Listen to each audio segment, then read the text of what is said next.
Bonjour et bienvenue. Aujourd'hui, on va décortiquer ensemble un projet vraiment pas comme les autres. Un projet qui s'appelle 6S, 6L, 6A Korea. C'est un mélange assez fou d'art, d'histoire et de technologie de pointe.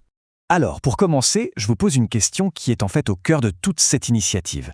Imaginez une seconde. Et si on pouvait orchestrer la paix, les relations entre les pays, non pas avec des traités, mais avec des notes de musique et des algorithmes? C'est une idée assez vertigineuse, non?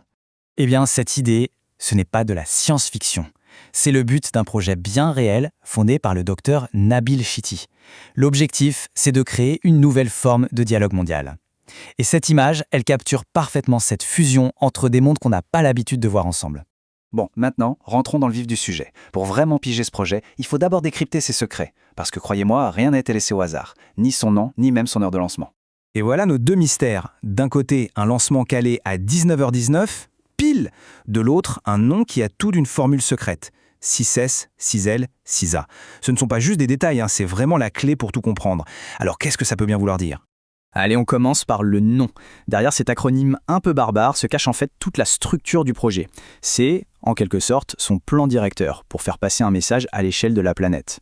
Et voilà la solution. 6S, 6L, 6A, c'est tout simple en fait. 6 chansons, 6 langues et 6 plateformes d'intelligence artificielle. Le concept, c'est de prendre une seule œuvre musicale et de la faire renaître 6 fois, avec 6 IA différentes et dans 6 langues.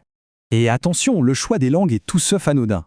On ne parle pas de n'importe lesquelles, ce sont les 6 langues officielles de l'ONU. Rien que ça place tout de suite le projet sur la scène diplomatique mondiale, bien au-delà de la simple création artistique. L'impact potentiel de ce choix, il est juste énorme. En utilisant ces 6 langues, le projet peut, en théorie, s'adresser à plus de 4 milliards de personnes. C'est quasiment la moitié de l'humanité qui peut recevoir ce message dans une langue qu'elle comprend. C'est assez fou quand on y pense. Bon, on a résolu le premier mystère. Passons au deuxième, cette fameuse heure 19h19. Pour comprendre, il va falloir faire un petit voyage dans le temps.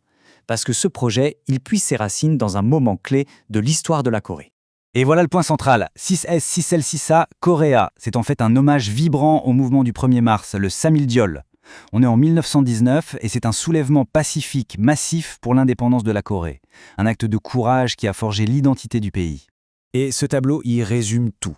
En 1919, le 1er mars, c'est le début d'une lutte pour la souveraineté. En 2026, à la même date, c'est une chanson pour cette même souveraineté qui voit le jour. L'art prend le relais de l'histoire en quelque sorte. C'est un parallèle très fort. Et donc, le mystère de l'heure est résolu. 19h19, ce n'est pas une heure au hasard, c'est un code qui nous renvoie directement à l'année 1919. Ça crée un pont symbolique entre le passé et le présent à chaque fois qu'on écoute. Même la stratégie de lancement est un petit chef-d'œuvre de symbolisme. Le 1er mars, à 19h19 GMT, les chansons sont lâchées dans le monde entier. Et le lendemain, à 19h19, heure de Séoul cette fois, un podcast sort pour expliquer toute la philosophie derrière. La voix d'abord et puis l'idée. C'est magnifiquement pensé. On a parlé histoire, on a parlé musique, mais l'intelligence artificielle, quel est son rôle dans tout ça ?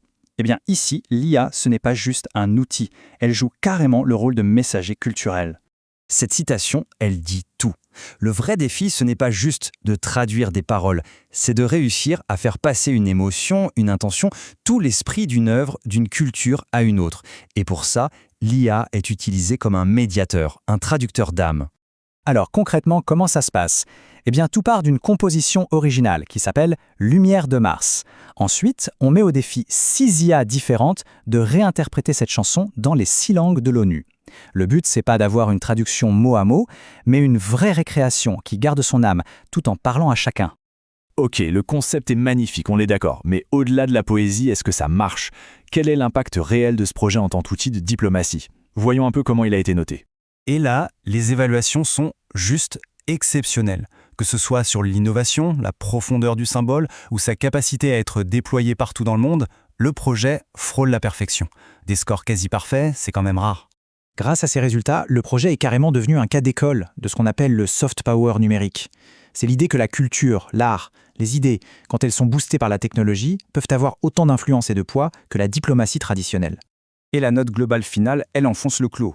9,84 sur 10. C'est une reconnaissance incroyable pour une initiative qui réussit à marier de façon aussi brillante la mémoire, l'art et la technologie de demain. Et on va finir là-dessus avec une question pour réfléchir un peu. Ce projet nous montre qu'une histoire locale, l'histoire d'un pays, peut en fait parler au monde entier. Alors, à notre époque qui est obsédée par les données et les algorithmes, si le vrai langage universel, finalement, c'était tout simplement nos histoires et nos créations. C'est une belle idée sur laquelle méditer. Merci d'avoir suivi cette analyse.